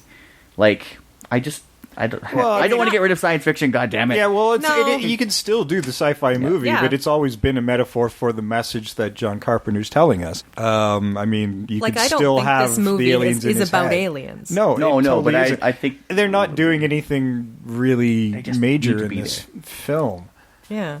And you could always still put the question mark in there, whether it was or wasn't. And I think that's where we'll go I the think 50 style, and we'll go the end. Question mark. no, Let's more not flub it. the case. I kind of like the idea of, is it in his head, or is he actually seeing reality the way it is? You know, I like that little bit of doubt left in a movie. I always like just that little something that I can chew on for a while and say, hey, they didn't give me all the answers, and I'm okay with that. I don't like everything spoon-fed to me. Mm-hmm. Yeah, but the scenes where people are waking up at the end of the movie were some of the best scenes. Where the people, That's true. right? Yeah. Really, the topless scene. That was You know what? good. Actually, that was Completely unnecessary. But I know, not right? necessary. Great rack. But it was funny. It was funny. matter, baby? He's like, "What's the matter, babe?" I'm like, "Ah." Yeah, I mean, it was funny. I mean, got real considering you had ugly. no nudity throughout the whole movie, and then this one scene tacked on right at the end, I'm like, R-rated. PG movie. Was it R-rated? Because in PG, you're allowed one. Maybe they did. I don't know. I don't know if it was PG or R. yeah. Because there's no real language in the movie either. No. I guess there's a little bit. You got real fucking ugly. Yeah, Or maybe and it during was- the fight scene, Or there was- did I just imagine him saying? no, fucking- no, he said that, and then during the fight scene, they both swear quite a bit. Okay. Yeah, but I think... But that's about the only time. I don't know if there's many fucks. I think you're allowed one fuck, but more shits. No, I don't know exactly. And it was the 80s. There's rules. Yeah, there are rules, and they were different in the 80s, too. Yeah. But it was funny how there was like no language right up to the fight scene, and then very little after. It was just during the fight scene where there was a lot of language. Yeah. If it's an R, I'm going to call it a soft R. Yeah. Yeah, honestly, a lot of times on IMDb, they'll show you, next to the title, and it actually does not have a rating. I'll have to check my Laserdisc when I get home and see what it's rated. Yeah, which is completely relevant to the podcast now.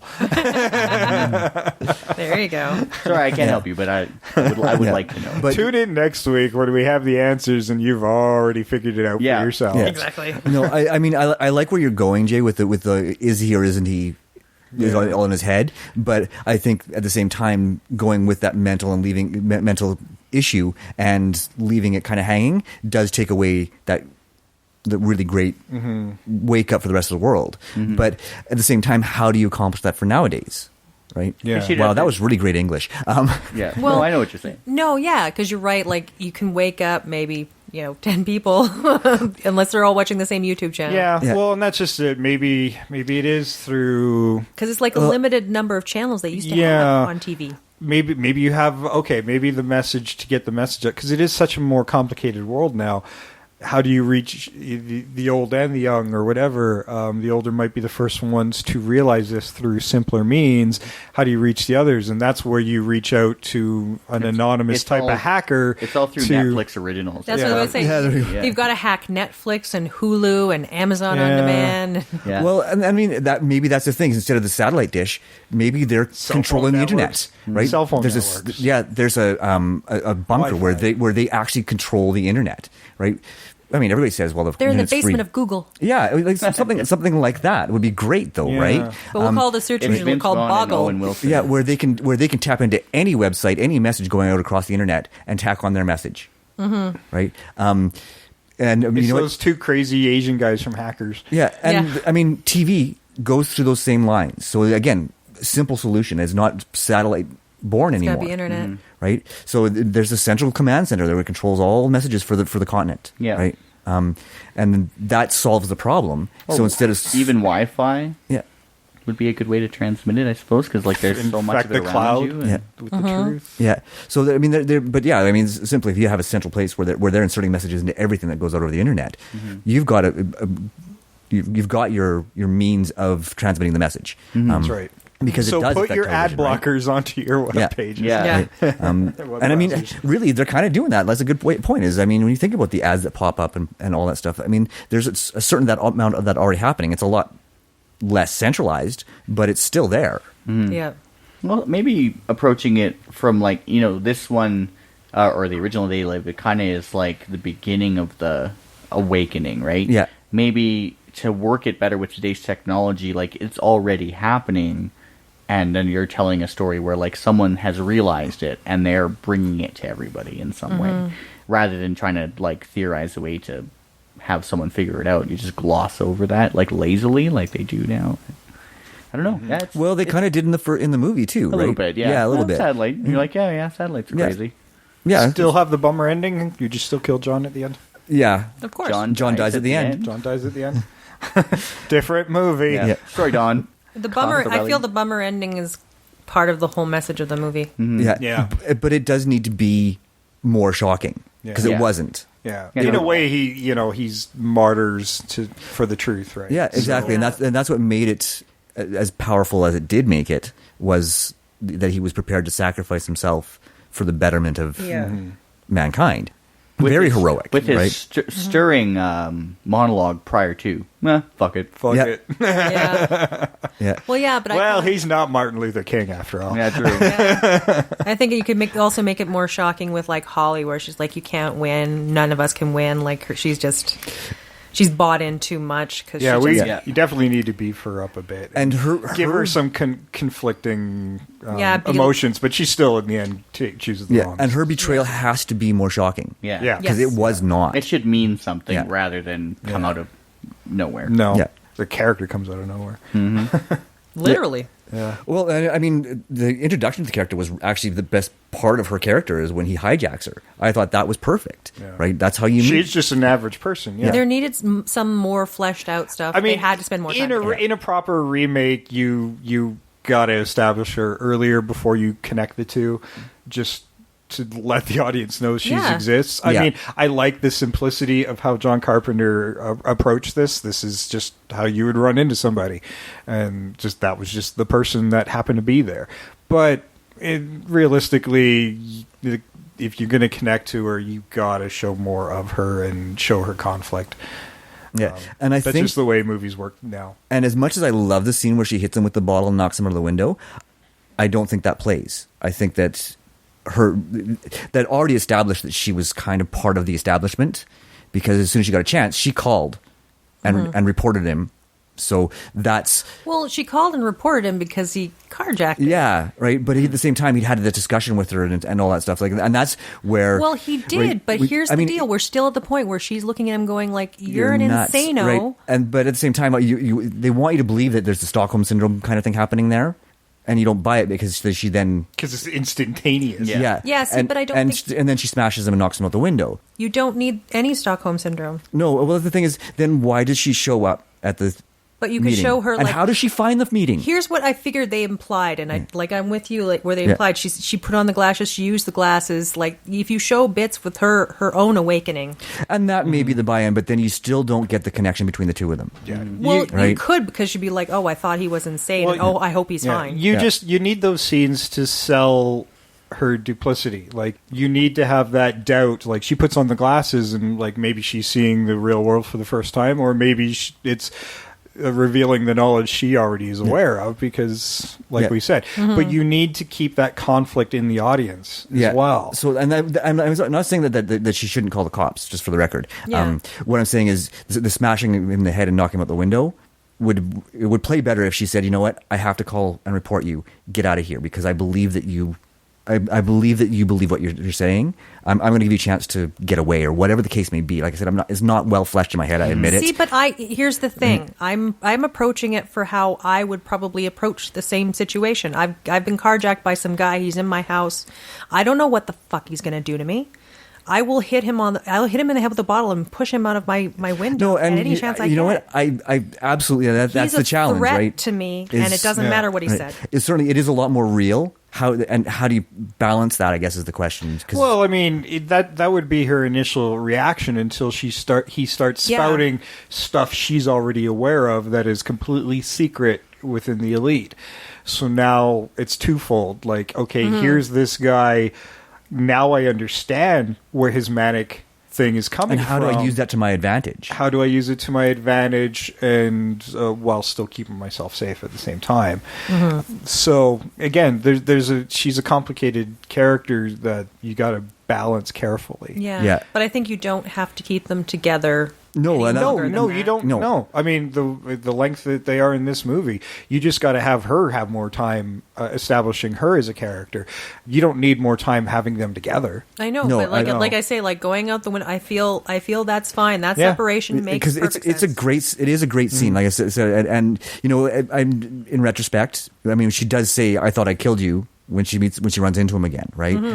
I think there needs to be more dialogue when they run into each other at the right? Absolutely, and I think that's where it fills it in, right? Is there, because that's where my issue was the fact there was no actual connection. It's like, and a few scenes on her own, to sort of establish that, to suggest that she's growing towards them, even though she's not really. Because how does she find the meeting, right? Those little things are important. And that's what you can fill in. But I think what the other part of it is, too, is it doesn't have to be this, I'm looking for you. Like, you don't tack on this half-assed sort of semi-love story. Ditch it completely. No, by no means. But you still have to explain that connection. Their connection is strictly just because she's finally waking up, or you believe she's finally waking up. Yes, right. But he's got something invested in her, and she is important at the end, right? Now I want to move to the fight with Frank and John. I think that needs to stay, but I'm not as overly clear what's going to facilitate that now. I'm still not even sure if we're stuck with the glasses at this point in our remake and what's revealing the truth. I think maybe it's twofold, old technology and new technology. It wouldn't go to maybe the sunglasses is for the simpler, more disconnected, older crowd, like Sam says. And then again, that also brings the hackers into more of an important role. So what do you use to facilitate that fight? I still think it needs to be there. Honestly. Yeah, because they are older characters. Yeah, right? maybe at least the way I've cast them, right? They are. So maybe that's what facilitates it, but and then you still have. I'd almost have a subplot with them trying to reach the more connected people via more traditional apps and things like that. Well, those 80s sunglasses are pretty cool and hip right now, so it would be fairly easy. Retro. Yeah, and I mean, and that was actually. Again, sort of how I came up with that whole idea of the younger person going, well, this is cool, but nothing special, right? Or they'll shake it off and says, did Apple make these? Right? Yeah. Right? Get your product placement in there. Yeah. Right? Where you're like, this is bland. Like, I don't know if the I get better graphics on my phone, right? Yeah. Right? It's like something like that where we can have a little fun with it because there's lots of in-jokes in there, obviously, and it'd be fun to carry that through, but at the same time comment on how disconnected we are from real life in a lot of ways. And maybe also point at how, like, you have the young people have been brought up in the society where all this stuff has just been there, so they literally can't see it if it's in front of their face. Yep. Which is quite cool. I like that idea. That's great. Yeah. Well, I mean, if you guys got your own ideas, you can always be part of the conversation at Invasion Remake on Twitter, which means you can only be part of the conversation in short 140-character messages. Or you could do it in a little more long-form, Invasion of the Remake on Facebook, and, of course, invasionoftheremake@gmail.com if people still email. Please do. And of course, if you like this show, please share it with your friends. Tell 5, 10 people. You see a post on Facebook, share it with your Facebook friends. You see it on Twitter, please share that as well. The more people eyeballing us, the more people downloading, and the more people rating. Give us 5-star reviews, iTunes, Stitcher, whatever. That also helps us out as well because we start rising in the charts as well, and that gets more eyeballs on us as well. So that's all we really want from you guys. More earballs on us. Get your earballs. Get your earballs on. Get your earballs and your friends' earballs on our pod. On our sound things. I was starting to put earballs and pods together, and I'm like, oh, this is getting really gross. It's a 50s science fiction movie. Get your earballs in our pod Invasion things. of the podcast, get your ear pods in there. So, yeah, please do us that favor. We're not asking for cash. We're not advertising, so we're getting nothing out of this and running at a deficit just for you guys each and every week. So at least do us that solid and tell 5 friends about us. That'd be great. And, yeah, that's all I got for you. So, and you guys got... If you've gotten this far, we've had the word obey in a really substandard way, just going under this entire podcast. Obey. Listen, rate, review, listen, subscribe. Listen, rate, review, subscribe. As Rate, now we review, get back to the subscribe. consumerism that we have been talking against this whole time. No, I love consumerism. I want more shit. Whenever I see anti-capitalism things on the internet, I'm like, you guys are dumb. Yeah. It's fun. Yeah, I can just see what Greg Speaking Nicotero of would capitalism, I'm going to throw this in because this will be into March now, right? Yeah, this will be running second week of March. Yeah. Well, speaking of capitalism, everybody, I want to say that my attendance on the podcast might shrink a little bit as my wife and I have purchased a business in Calgary.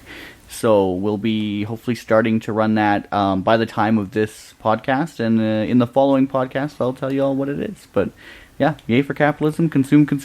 Yeah, we're hoping to work around your schedule and keep you involved, but there may be some guest hosts from time to time while you're getting settled in the new business. Yeah. Figuring I'm not sure out what my schedule's going to look like. I would like to continue, and hopefully in some way I will be able to, but for the next couple podcasts, I might be absent. So. Yeah, so through the month of April, it could be a little less Jeff there. A little less walking. Little less walking. I will try to do my best walking, right, but it's better. not going to work. Yours is far better than mine will. You'll ever also be, need to sing occasionally, and I don't know what else I do on this show. Those are the 2 things. I don't know. I have to argue with myself because you and I have arguments. I feel like if Jeff's not here, we need somebody who watches movies on antiquated technology. So maybe we'll just get Rod back. Yeah, just in get here. Rod. Actually, I've hired Rod. Oh God. Okay, so he'll that be ain't busy. That's not going to happen either. Yeah. But yeah, we need that Laserdisc or VHS connection because I live in the 80s. Well, we may just get somebody who's more connected. With that said, happy birthday to me. Happy birthday. Happy future birthday. Yeah. Happy podcast It's actually to not. you. We record in the future, so or in the past. So it's actually a few weeks away yet. But thank you very much. I am the birthday boy, Jason. I'm Trish. I'm Jeff. And I'm Sam. And guess what? We're out of here. No one? I thought we were all going to do it. I let you have that. We one, like man. you doing it.